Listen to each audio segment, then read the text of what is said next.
I already have a bad feeling about this. Despite the fact that I'm pretty sure I know what's going to happen. Anyways, time to go play the hardest to time travel in stage in the game.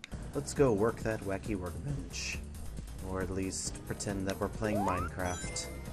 That workbench is so wacky, especially when you make it with 4 pieces of wood. Anyways, Wacky Workbench's gimmick is this. Bouncy stuff on the floor. And, I've never really understood the layout of this place. Also, Frozen Tales is not really good. That usually takes away your rings, but sometimes you can break out of it before it hurts you. I don't know. It's usually completely random. Anyways, you'll notice that there's quite a lack of stretches of land to actually walk on, among other things. That's what makes this particular stage so difficult to time travel on. No, you couldn't tell, but whatever. It's more or less difficult to gather speed. Also, Tails, you look kind of weird in those sprite frames. Whatever. Also, those things that glow actually hurt you too, in case you are not aware of that. But I'm pretty sure most people are aware of it. Let's see, let's not fall victim to this obvious trap. Alright, let's see. I honestly can't remember if this helps you or not. Doesn't seem like it does. Not too much. It might actually. Okay, there we go. At least I got that part figured out. Okay, so this isn't that hard to time travel, and it's just trying to get the actual spot to do it in is kind of difficult. Anyways, this is, as you can tell, the past not quartz quadrant. Workbench of wackiness, where you can work on wackiness. There's the thing I had no idea was there.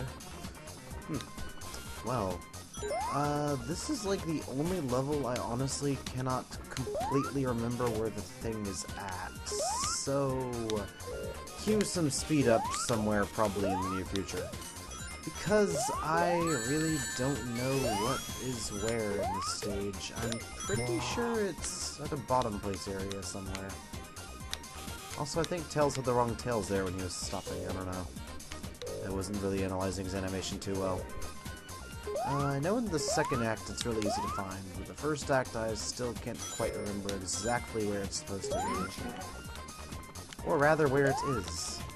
I might actually cut and get to the part where I actually come back. I don't know. I do want to show off the game, but this level is just like the most mazy of all the Sonic CD levels. At least as far as I can tell. I've never really had an easy time navigating these levels ever, so I don't know, you tell me. Let's go ahead and do that. Yeah, I think I'll just cut for now. Okay, these sprites just look kind of awkward too. Well, I found it. I'll show you how I get to it, because it's kind of the point of an LP, is to show off the game.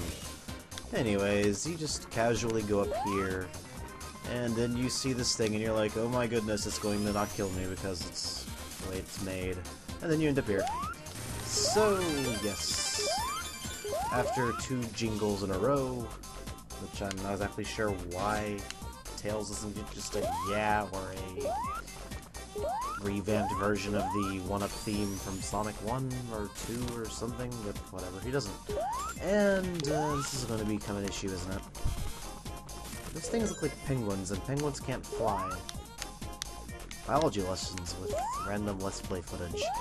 No, I'm pretty sure most people know that penguins can't fly, it's just, you know, you see it and you can't help but say, wow, that's not right. Anyways, here's hoping that I don't lose any of my rings, because I'd kind of like to get a special stage and fail a whole lot.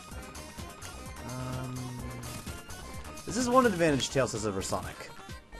But we're done with that now, so let's go fail the special stage.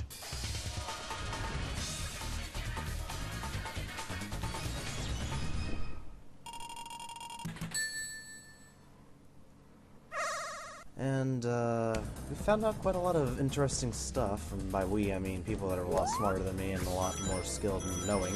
Anyways, I wonder where the thing is. Yeah, there's even a pass sign here. Now, the actual area to time travel from is fairly simple to find. It's actually one of the main gimmicks in this level alone. This isn't it, but we'll get to it. Don't worry. Well, I'm pretty sure you're not worrying. I mean, good God, it's just a Let's Play. Anyways, if you see that gear over there, yeah, all you gotta do is ride in it. Also, you can't see it on the videos, but in the actual game, when you're about to time travel, the little pass sign blinks, because YouTube and Camtasia like to wreck the quality of the video on this. So, yeah, just thought I'd point that out. Great enemy placement there, guys. Gotta say, Sonic CD had the best enemy placement ever out of any Sonic game. Well, as I've said before, Sonic games are kind of known for doing that kind of thing sometimes. I mean, do they really need to do that kind of thing? Not really, but it happens. Also, you can't actually go up there that way. This happened to me a couple of days ago when I was playing through Sonic. By a couple of days ago, I mean a lot of days ago, because I honestly don't play this game that much. Despite what I said in my first LP part. But, does this ever go down? I don't remember. I don't think it does in the past. Alright, gotta play roundabout going in Sonic City level. Game, time, place, power hour. And losing all of our rings, and probably dying if we're not careful. Wow, that was a perfect segue. And this is gonna be another 12-minute episode. Well, anyways, now I have solved the issue of how to find and get up there. Of course, unlike Tails, it's a lot easier to get through your Tails, is what I meant to say. But I'm pretty sure you could figure that out by yourself. Anyways, now I've just gotta collect 50 rings, so I will meet you back at the one area where I was at previously. Okay, it's not exactly where I said I was going to be, but whatever. I'm pretty sure you guys can figure out that I went around and...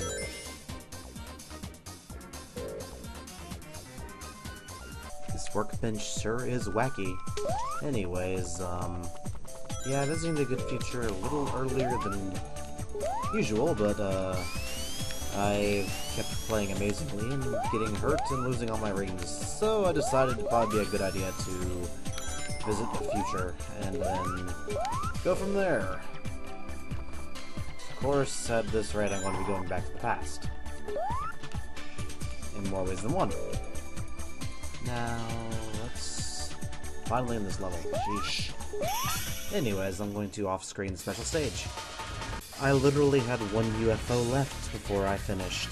Man, I am just the best at these special stages. I don't know how I'm ever going to beat this game. And by that I mean getting the good features and stuff. Anyways, let's go fight the boss. This boss isn't too bad anyway. At least from a technological standpoint and everything else. Now we can get the barrier, because I wish I'd want it. I don't know. Not necessarily an essential thing. Also, I know none of you care, but I've been playing through Mario 3 again, but I've been doing what some would call an aesthetic run, where you don't collect any rings or rings. Playing Sonic, that's why I said rings. And you don't collect any coins or points. And it's very challenging, especially in Mario 3. But for the most part, I've been able to do it. But there are some stages that are quite impossible to do really aesthetically, so it's a bargain, really. Whoops, that wasn't supposed to happen. And that wasn't supposed to happen. Yeah, you're supposed to be on the sides like this for the first few parts. Anyways, this boss really isn't that difficult, even though I do recall having quite a lot of trouble with it while I was a child, but as I have grown up, I have figured out how to actually defeat this boss without much trouble. Because, oddly enough, when you get older, things become easier and or harder. Anyways, it's probably the hardest phase of the entire boss, is the final hit, because you can actually die on it. Because the ceiling will squish you, and despite the fact that I am capable of going back and forth, I can't actually move off the platform. because the game doesn't want me to try and kill Eggman, and then somehow I end up on top of the machine. I don't know how that happens, and Eggman proves to be the fastest thing alive, despite what these theme songs say about Sonic. Anyways, that was Wacky Workbench, and next time we will venture into Stardust Speedway. And, yeah, we'll see how that goes. Hopefully it'll go well. You know, back in the past I used to think, I don't understand how anybody could like this particular track in the Sonic CD Japanese soundtrack, but it's grown on me a lot. Even though I do like the American one a lot too, but whatever.